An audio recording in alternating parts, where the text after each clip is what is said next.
Prophecy pertains unto that which is past, unto that which is present, and unto that which is future.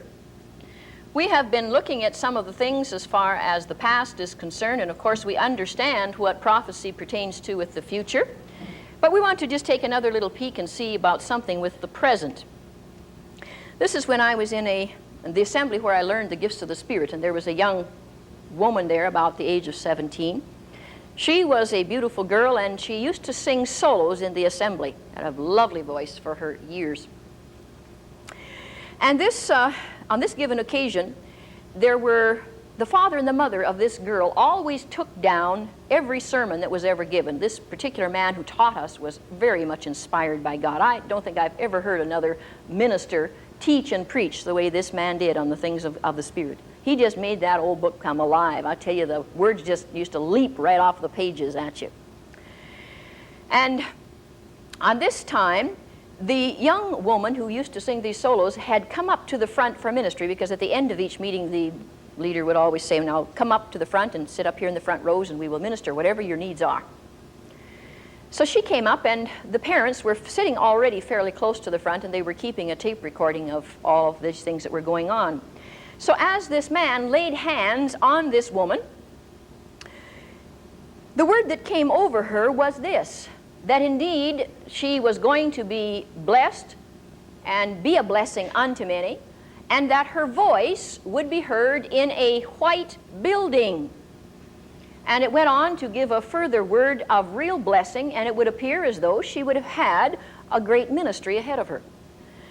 When they got through with the prophecy, of course the parents and her thought that maybe in the course of time she might end up being a preacher herself, you see, and that she may have a little white church on the corner and be a pastor in that church.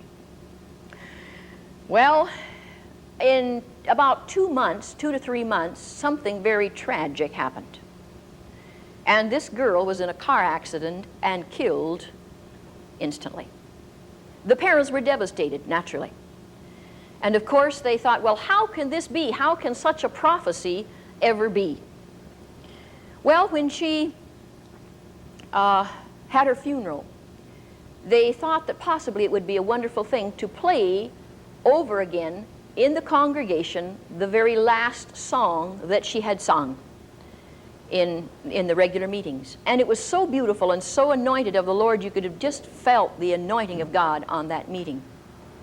Well, after the funeral was over, they played the tape recording back again of not only her singing, but of the whole funeral service. And then also, they were still trying to piece together what was said by that prophecy, that they thought for sure, how can this ever be fulfilled now that she'd ever be a preacher? But as they listened to the prophecy again, they all of a sudden got very excited, and they were comforted, believe me, by it, because the prophecy didn't say that she was going to be a preacher and that she was going to preach in a white building. It said that her voice would be heard in a white building, and the white building was the funeral home. Well, what are we going to do about the fact that she would be a blessing unto many? Well, you know, her parents take that tape recording around of the prophecy and of her solo, and they take it around as sort of like traveling evangelists, and her life is a blessing unto many. You see, we can't always figure out prophecy ahead of time, you know. And to us, you may think it means something when it really means something else. And so we always have to let the Spirit of God move as to what type of prophecy we're looking at in that case. I'm going to take a few more minutes and minister to one or two other people before I go on further into our session, because I believe that the word of the Lord is here for some other people to receive as well. And I don't want you to be shy. I'd like you to just come up to the front as I ask you to come up to the front, because I want to minister to you. And I first of all would like this gentleman in the white collar over here and the wine sweater. Would you like to come up here? I believe that God has a word for you. And after I get through with you, I would like also this other gentleman who is sitting right back there in the blue sweater. Would you like to come up after him, please? Because I would like to minister to you. I believe that God has a word from the Lord for you too. And also this lady right there in the blue. this lady in the blue, I would like you to come up after, okay? So let's have this gentleman, first of all, if you wouldn't mind just coming up over here. And we want to bring a word from the Lord for you. Just kind of turn to the side here just a little bit. That's right. My, the Lord loves you. You know that? Yes, I know that you know that. And He is very precious to you. And you sense a real sweetness of His presence. I believe that you talk to the Lord often. I believe that you come before Him many times to speak to Him. Yea, saith the Lord, surely even as man would turn their face from you, yet saith God, I would not. For surely I would put mine arms about thee, and I love thee with an everlasting love, and I would comfort thee and keep thee in all thy ways. And when thine own heart hath been in turmoil, and thou hast wondered the way for thy feet, yea, saith the Lord, and the way looked terribly high up, and it would seem so steep, and looking down it would seem so far down, and yet saith God, I kept thee, and I girded thee about with truth. Yea, saith the Lord, surely even as thou hast come before me in the night hours, and thou hast talked to me at times, and yea, I have also seen the tears on thy pillow. Yet it is, saith the Lord, that I would care for thee and nurture thee, and I would not lay thee aside. But saith God, if thou shalt at all take the sword of the Spirit in thine hand, and those things which I have given unto thee, and learn to wield them well, then saith the Lord, surely I will go before thee, and the Spirit of God will move with might under thy hands. Think not in thyself that thou art a small one, saith the Lord, and that thy ways would not be effective. But I say unto thee, even if thou shalt at all go in those things that I have given unto thee, thou shalt see the fruit of thy labors, and it shall be well with thee, saith the Lord. Well, praise the Lord. Praise the Lord. How did you feel when you received that word?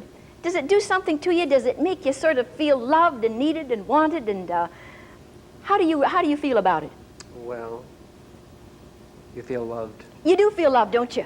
You Can't say any more than that. Yes, that's right. Oh, bless God. God bless you good.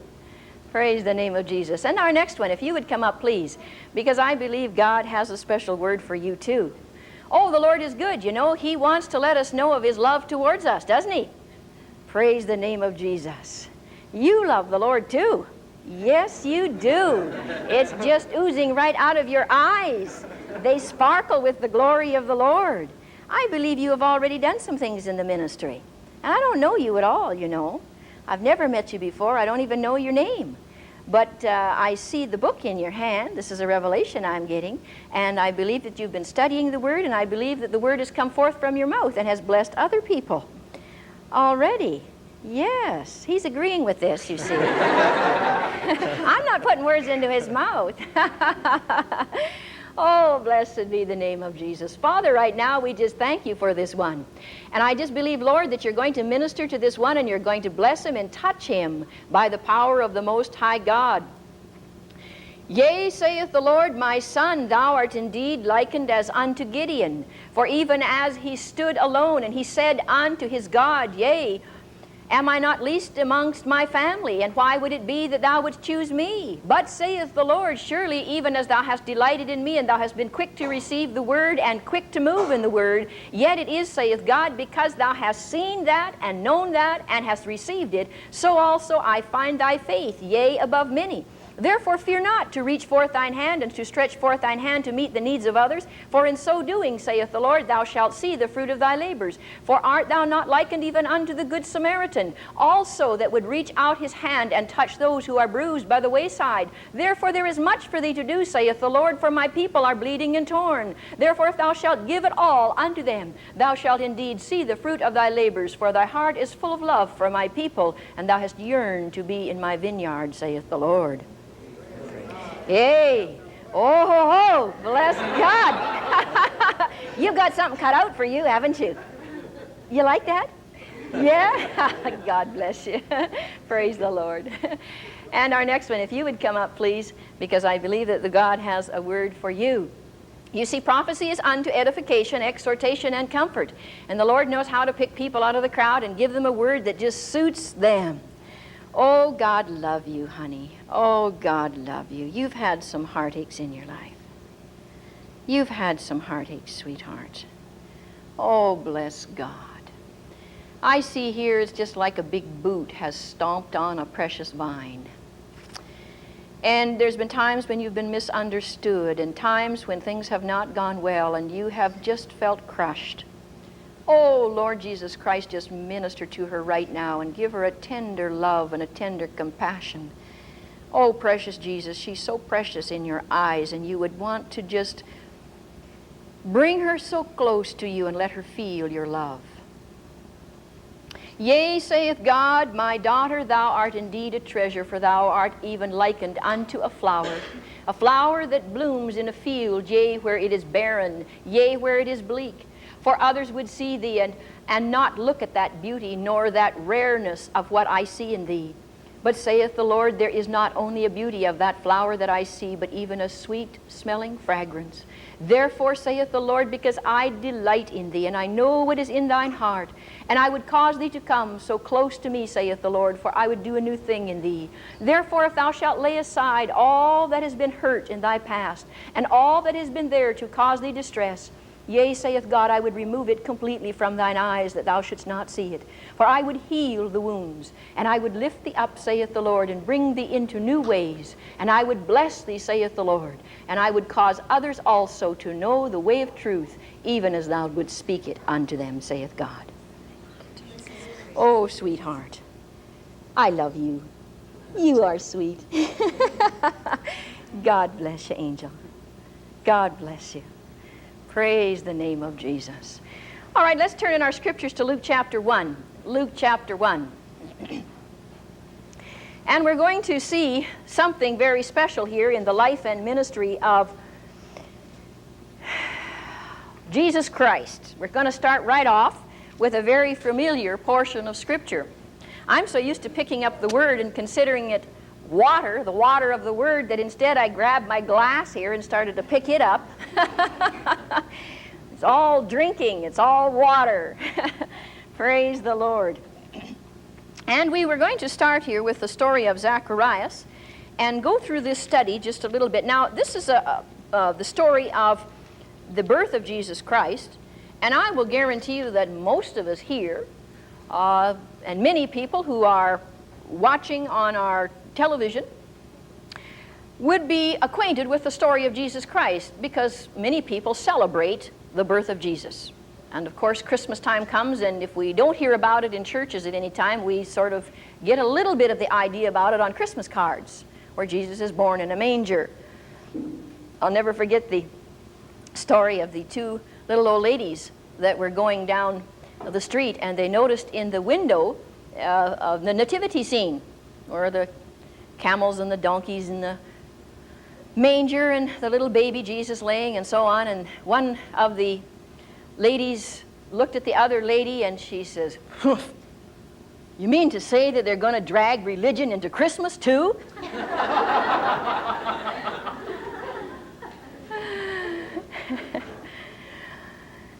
Verse 5, there was in the days of Herod the king of Judea a certain priest named Zacharias of the course of Abia, and his wife was of the daughters of Aaron, and her name was Elizabeth. And they were both righteous before God, walking in all the commandments and ordinances of the Lord, blameless, and they had no child, because Elizabeth was barren, and they were both now well stricken in years. And it came to pass that while he executed the priest's office before God in the order of his course, according to the custom of the priest's office, his lot was to burn incense when he went into the temple of the Lord. And the whole multitude of the people were praying without at the time of incense.